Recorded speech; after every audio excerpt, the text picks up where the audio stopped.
Hello दोस्तों, good evening, नमः संस्कृताय। आप सभी का एमएस क्लासेस 1 में स्वागत है। आज हम लेकर उपस्थित हुए हैं नैषधि चरितम, जो जो जो श्री हर्ष की रचना है और यह बृहत्त्रयी के अंतर्गत आता है। एक महाकाव्य है और इसमें कुल सर्गों की संख्या 22 है। दोस्तों, आज इसका हम सामान्य परिचय लेकर उपस्थित हुए हैं, जो श्री हर्ष की रचना है।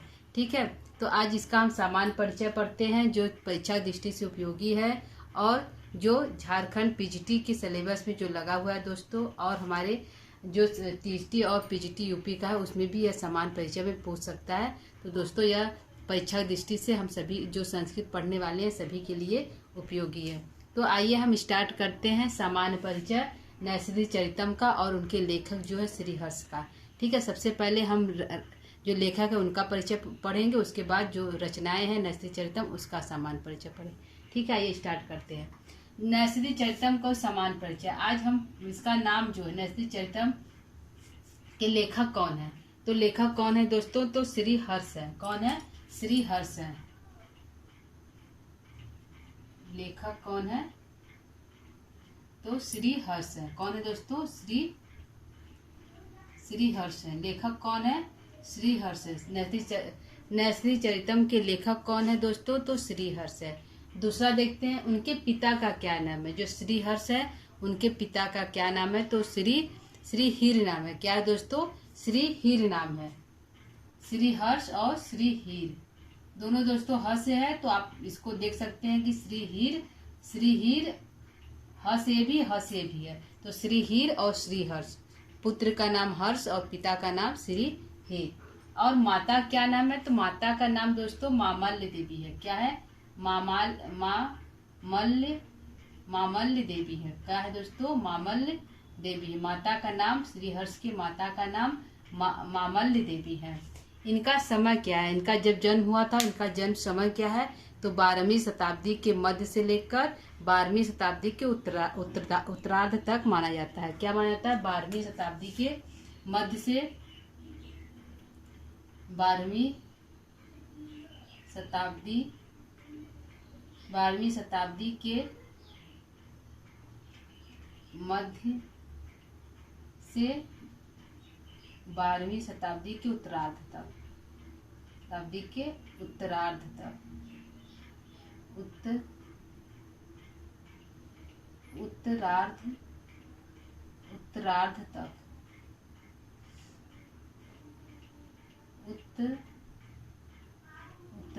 तक।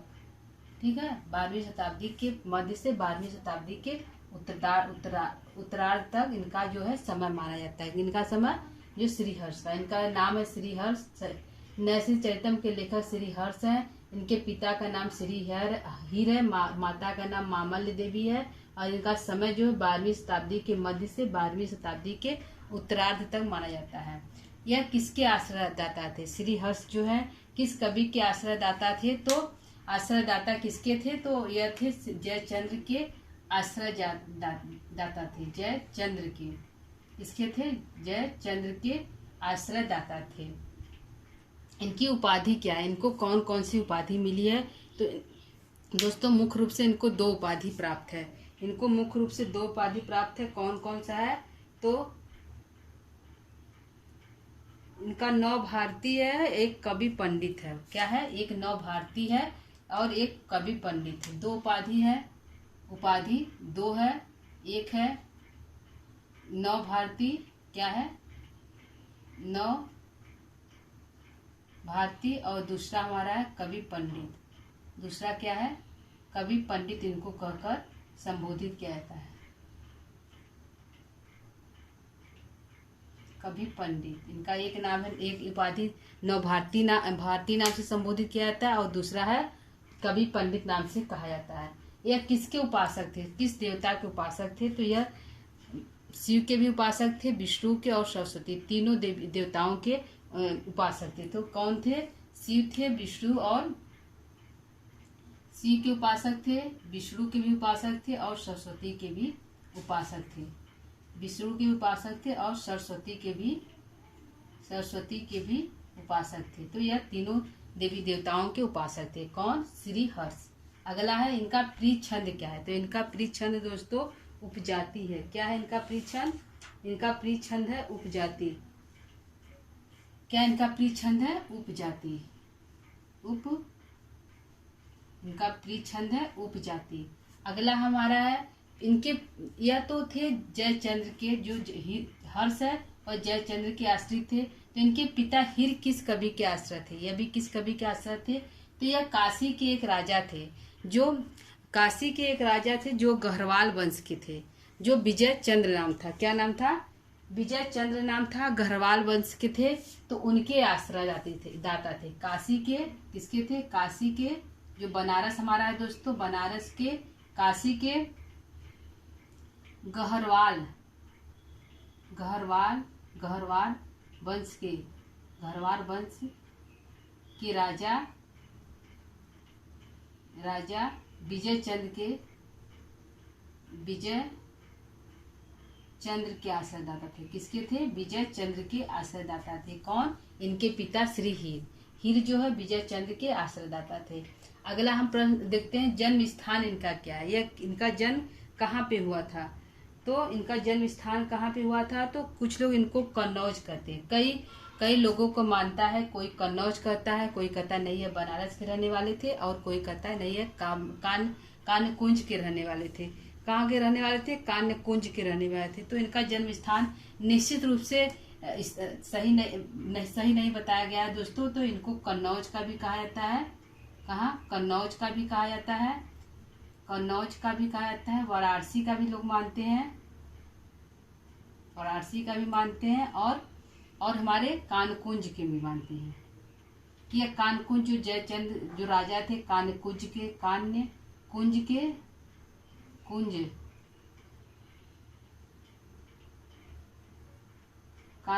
को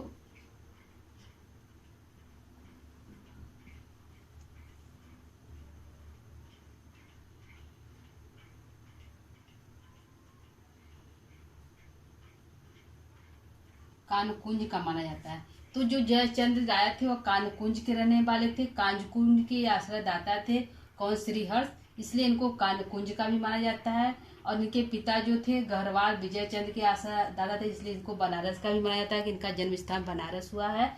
और इनको कन्नौज का भी इनका जन्म स्थान 3 जगह मिलता है। ठीक है दोस्तों, अगला देखते हैं इनकी रचनाएं कौन सी हैं। इनकी रचनाएं हमारा एक नैषधि चरितम है, दूसरा खंड खांडव है, और तीसरा अरव वरण है। कौन है?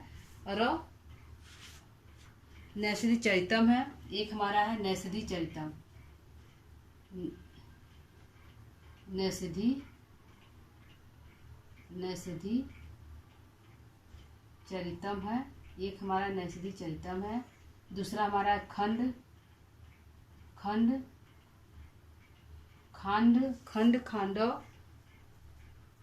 खंडन खाद्य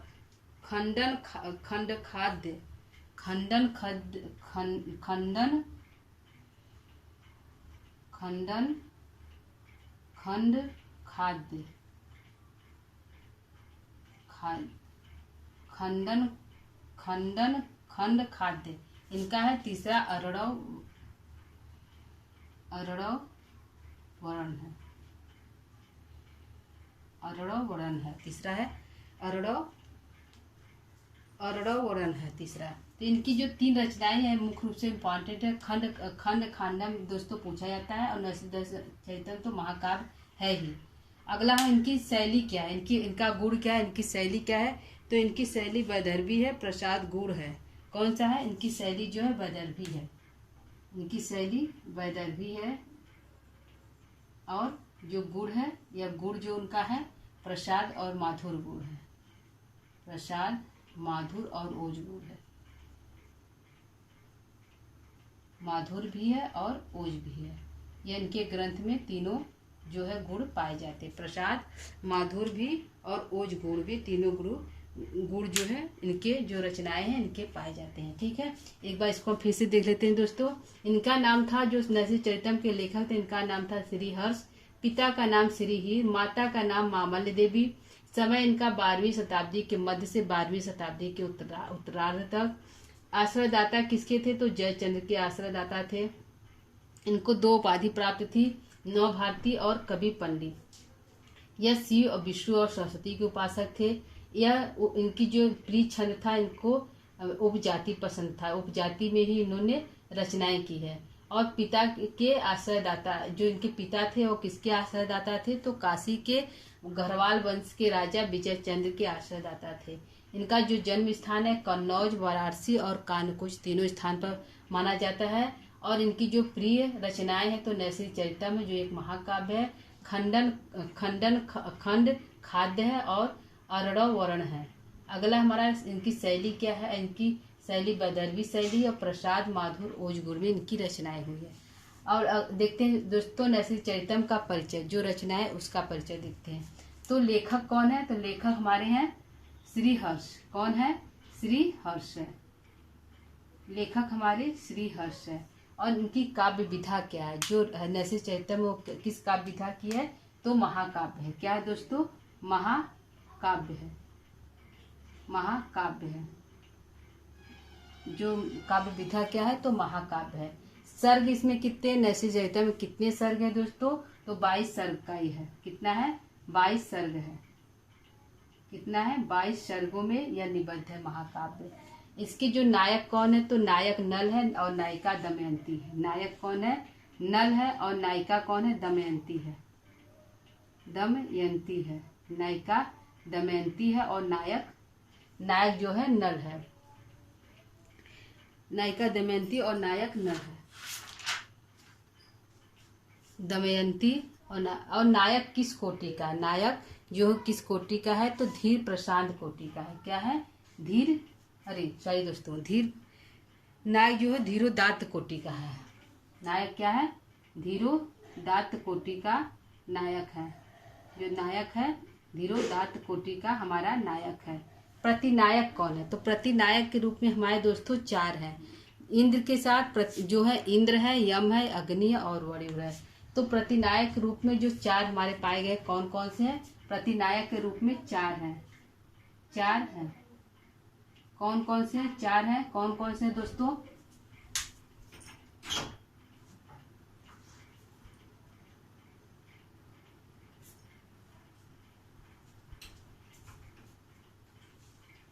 प्रतिनायक के रूप में हमारे दोस्तों कौन है, 4 हैं। तो कौन कौन से दोस्तों, जो नल का भेष धारण करके आते हैं, उनके जो है दमयंती से विवाह करने के लिए जो है 4 जो प्रतिनायक हैं वह चारों देवता हैं और चारों नल का रूप धारण करके दमयंती से विवाह करने के लिए आते हैं। तो प्रतिनायक हमारे 4 हैं। कौन कौन से हैं, पहले इंद्र है, फिर अग्नि है, वरुण है और अग्नि है, वरुण है और कौन है, यम है। कौन है, 4 प्रतिनायक हैं जो भेष बदल कर आते हैं दमयंती के विवाह सभा में। जो होता है उनका विवाह सभा, उसमें ये चारों भेष बदल के आते हैं दमयंती से विवाह करने के लिए। इसका अंगी रस क्या है, किस रस में इसको लिखा गया है, तो अंगी रस इसका हमारा दोस्तों क्या है, श्रृंगार है। क्या है, श्रृंगार है, क्योंकि इसमें जो चारों जो है इसे प्रेम करते हैं। दमयंती और नल और दमयंती का प्रेम कथा है, ये दूसरे से प्रेम करते हैं और बिना देखे हंस के कहने पर जो हंस है वो जो है दमयंती का बहुत बखान करता है, बहुत सुंदर है। तो दमयंती और दोनों जो है एक दूसरे को बिना देखे ही प्रेम करते हैं। तो प्रेम होने के कारण इसमें इसका अंगी रस दोस्तों श्रृंगार हो गया। क्या हो गया, श्रृंगार हमारा इसका अंगी रस हो गया। श्रृंगार हमारा जो है इसका अंगी रस हो गया, श्रृंगार। अगला इसका गुण क्या है, जो है इसका गुण क्या है, तो प्रसाद माधुर ओज तीनों गुणों में यह इनकी रचना हुई है। तो प्रसाद भी है, माधुर भी है और ओज भी है। क्या है, ओज भी है। ठीक है। शैली क्या है, तो वैदर्भी शैली की भी रचना की है। किस शैली में है, वैदर्भी शैली में रचना की गई है दोस्तों। और अलंकार क्या है, किस अलंकार, इसमें किस अलंकार का प्रयोग हुआ है, तो अनुप्रास अलंकार का। किस अलंकार का, अनुप्रास अलंकार का प्रयोग किया गया है। अनुप्रास अलंकार का प्रयोग किया गया है। छंद क्या है, तो इसका जो छंद है दोस्तों जो है उपजाति है। क्या है, उपजाति छंद है। उपजाति छंद है। छंद क्या है, उपजाति छंद है। उपजीव्य कहाँ से लिया गया है, तो महाभारत के वन पर्व से लिया गया है। नलोपाख्यान से, वन पर्व के महाभारत के वन पर्व से, महाभारत के वन पर्व से,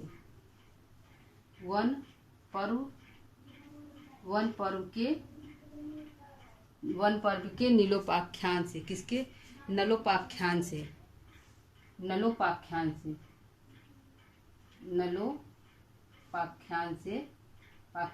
लिया गया है। नलोपाख्यान से यह लिया गया। कौन, उपजीव, इसका जो वन पर्व से नलोपाख्यान से यह लिया गया है नैषधि चरितम।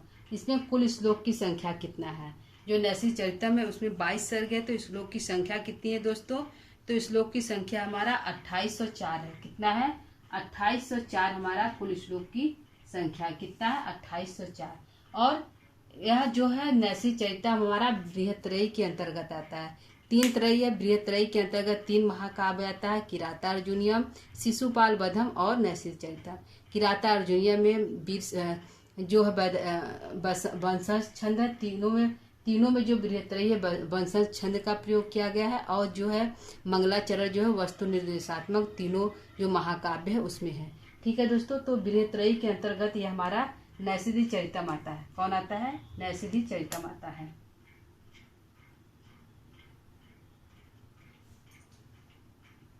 तीनों लिख लेते हैं दोस्तों। हमारा एक पहला हमारा है किरातार्जुनीयम, किरात है। दूसरा हमारा है शिशुपाल है, शिशुपाल वधम है। और तीसरा हमारा है नैषधि चरितम, नैषध है। क्या है दोस्तों, नैषधि चरितम है, तो इसको साथ में नैषध कर सकते हैं, नैषधि चरितम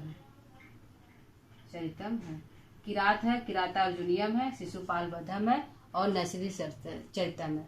इसमें हमारा सर्ग है 18 है, इसमें 18 सर्ग है, इसमें 20 सर्ग है और इसमें हमारा 22 है, 22 सर्ग है। ठीक है, और तीनों वंशज छंद का प्रयोग हुआ है, और वंशज छंद का तीनों प्रयोग हुआ है, और वस्तु निर्देशात्मक जो है मंगलाचरण है।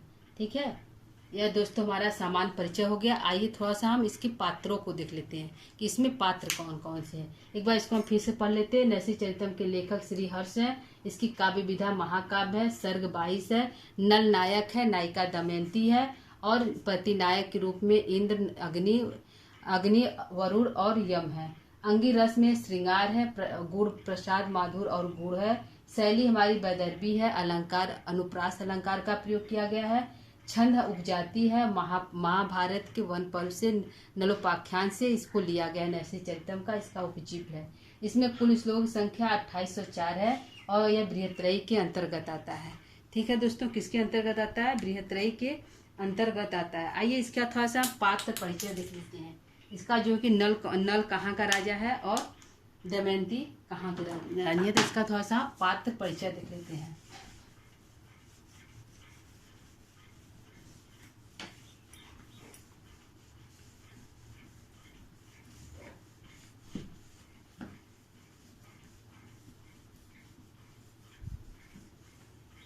इसका पात्र परिचय देख लेते हैं।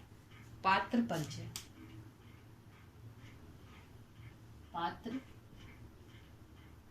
परिचय 60 में देखेंगे दोस्तों, लांग नहीं करेंगे। तो इसे नल हमारा है, नल है। तो नल क्या है, नल जो है यह कहाँ का राजा है, तो यह जो है निषद देश का राजा है। कहाँ है, निषद। नल जो है हमारा नायक है। क्या है दोस्तों, यह नायक है और निषद देश का राजा है। कहाँ, निषद देश का राजा है, देश का राजा है। कहाँ का, निषद देश का राजा है। कौन है, नायक। नल जो है नायक के रूप में है और निषद देश का राजा है। यह जो है दमयंती से प्रेम करता है। क्या करता है, दमयंती से प्रेम करता है। कौन, दमयंती से प्रेम करता है। यह जो नल है दमयंती से प्रेम करता है, और हंस के कहने पर हंस इतना इसका गुणगान करता है कि नल जो है उस पर, दमयंती पर आसक्त हो जाता है। ठीक है, दमयंती का देख लेते हैं कि दमयंती कौन है। दमयंती जो है यह जो है नायिका है, यह नरसिंह चरितम की नायिका है और विदर्भ देश की राजकुमारी है। यह जो है नायिका है और विदर्भ देश की राजकुमारी है। क्या है? राजकुमारी है। और यह भी प्रेम करती है। किससे? नल से प्रेम करती है। नल से प्रेम करती है। नल से प्रेम करती है। कौन? दमयंती। और इनके पिता कौन है? भीम है। इनके पिता कौन है? भीम है। भीम जो है इनके पिता, इनके पिता का नाम भीम है। क्या है दोस्तों? इंपॉर्टेंट है, पूछ सकता है। भीम कौन है? भीम दमयंती के पिता है। तो दमयंती, भीम पिता है। किसके? दमयंती के। दमयंती के भीम जो है पिता है। ये दोस्तों इंपॉर्टेंट है कि भीम कौन है, तो भीम दमयंती के पिता है। प्रतिनायक कौन कौन सा है दोस्तों? हमारा प्रतिनायक कौन है?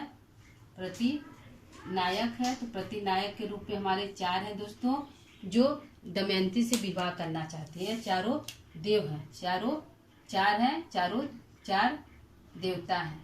कौन कौन से हैं? चारों देवता हैं। इंद्र है, अग्नि है, वरुण है और यम है। और कौन सा है दोस्तों? यम है। यह चारों जो है नल का रूप धारण करके, नल का भेष धारण करके आते हैं। नल का भेष धारण करके दमयंती से विवाह करने के लिए आते। धारण करके दमयंती से विवाह करने आते। क्या करने आते? दमयंती से विवाह करने आते हैं। कौन? यह जो है चारों देवता है। 1 2 3, ये चारों जो है, चारों चाहते हैं कि किसी एक से विवाह हो जाए, तो नल का भेष धारण करके दमयंती के स्वयंवर में आते हैं। दमयंती से विवाह करने आते हैं। ठीक है। अगला हम देख लेते हैं, हंस कौन है? हंस कौन है?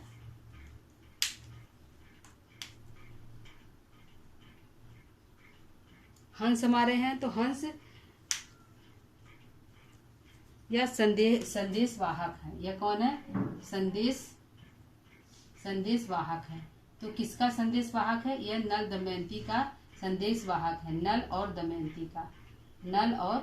दमयंती का संदेश वाहक है। दमयंती का संदेश वाहक है। कौन है? हंस है। हंस 2 है, नल और दमयंती का संदेश वाहक है। मंगलाचरण हमारा कौन सा है दोस्तों?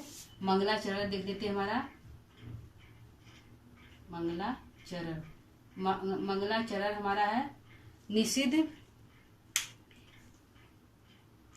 निषिद्ध यस्य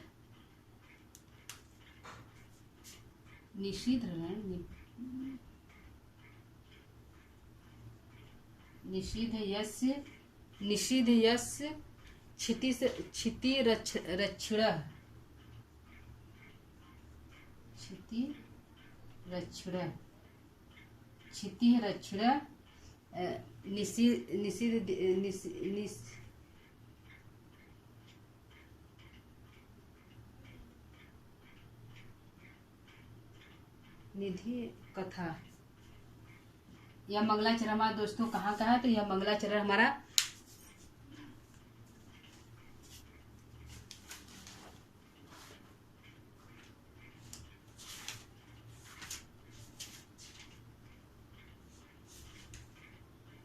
निपियस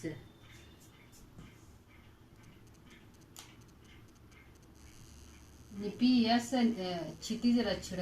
यह जो मंगलाचरण है दोस्तों हमारा नरसिंह चरितम का है। इसमें वस्तु निर्देशात्मक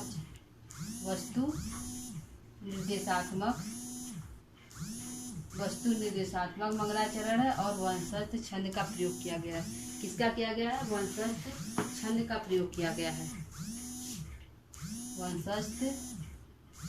वंशस्थ छंद का प्रयोग किया गया है इसमें। यह जो मंगलाचरण है यह निपीध यश क्षितिज रक्षण। यह मंगलाचरण नरसिंह चरितम का और वस्तु निर्देशात्मक मंगलाचरण वंशज छंद का प्रयोग किया गया है। ठीक है दोस्तों, तो ये हमारा समान परिचय हो गया दोस्तों। तो आज का हमारा क्लास कैसा लगा आप लोग कमेंट करके जरूर बताइएगा। आज के क्लास को यहीं पर हम समाप्त करते हैं। तब तक के लिए दोस्तों नमः संस्कृताय। अगला क्लास हम कुछ नया टॉपिक लेकर उपस्थित होंगे। तब तक के लिए नमः संस्कृताय।